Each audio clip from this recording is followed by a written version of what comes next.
سے اہم بات یہی ہوئی کہ کیونکہ مشرقی پنجاب سے لوگوں کا آنا جانا مذہبی حوالے سے زیادہ شروع ہوا، تو اس کی وجہ سے بھی بہت سارے اثرات ابھی ریسنٹلی کی میں اس وقت کی بات کر رہا ہوں، تاریخ میں نہیں جانا چاہتا یا جو تحقیق میں موجودہ کرنٹ ایشوز پہ آپ کو بتانا چاہتا ہوں کیا سچویشن ہے۔ تو وہ جو آج کرتار صاحب سے آنے والے سکھ یاتری ہیں، ان کے آنے کی وجہ سے اور پھر وہ سلسلہ بہت زیادہ بڑا ہے، وہ کہ ہندوستان کے ساتھ تو حالات ابھی جیسے آپ سب جانتے ہیں بتانے کی ضرورت نہیں ہے، مگر ہم جیسے لوگ یہ چاہتے ہیں کہ کوئی نہ کوئی بات ایسی اٹھے ادھر سے یا ادھر سے دونوں طرف سے کہ یہ دونوں ملک جو ہے وہ ایک دوسرے کے بجائے لڑائی کہ ایک دوسرے کے قریب آئے، اور ہمارا جو اجتماعی ورثہ ہے تقریباً ساری زبانوں کا ہندوستان کے ساتھ جڑا ہوا ہے، اس میں غربتیں پیدا ہو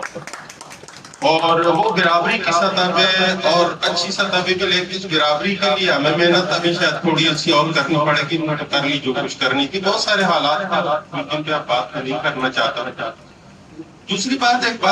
آتے میرے ذہن میں آئی کہ ہمارے ہاں آج کل چونکہ میں برننگ ایشوز کی بات کی ہے تو ایک وبا پھیل چکی ہے مزید کے مختلف زبانوں کے حوالے سے، ہم پہلے بھی بہت سارے مسائل کا شکار تھے، لیکن سوشل میڈیا پر کئی صوبوں کے اندر کئی اکائیاں ہیں مگر ان کے اندر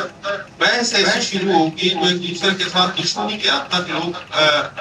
پوسٹ لگاتے ہیں سوشل میڈیا پہ، خاص طور پہ فیس بک پہ اور دوسری اور انتہائی نفرت انگیز ہوتی ہے۔ حالانکہ کسی بھی سوال کا جواب تحمل سے دیا جا سکتا ہے، بات یہ کہ سوشل میڈیا کوئی تحمل والے پلیٹ فارم ہے ہی نہیں۔ آپ کہیں بیٹھ کے کسی سیمینار میں دوستوں میں گفتگو کر سکتے ہیں، مگر اس میں ایسا نہیں ہوتا، وہ ایک طرح سے ایسا ہوتا ہے کسی نے گالی دی ہے تو دوسرا بھی گالی دے گا، وہ کہنا صبر نہیں آئے گا کہنے والے کے بھی اور سننے والے کے بھی۔ لیکن اس کے باوجود ہمیں ایسے پلیٹ فارم جو ہے ان سے یہ گزارش کرنی چاہیے ان کے پلیٹ فارم سے کہ ہمیں آپس میں ایسی چیزوں کو جو ایک دوسرے کے خلاف تضاد پھیلاتی ہیں اور ان کا کوئی مقصد نہ ہو، ان سے گریز کر کے ہمیں ایک دوسرے کے ساتھ بیٹھ کے گفتگو کرنی چاہیے،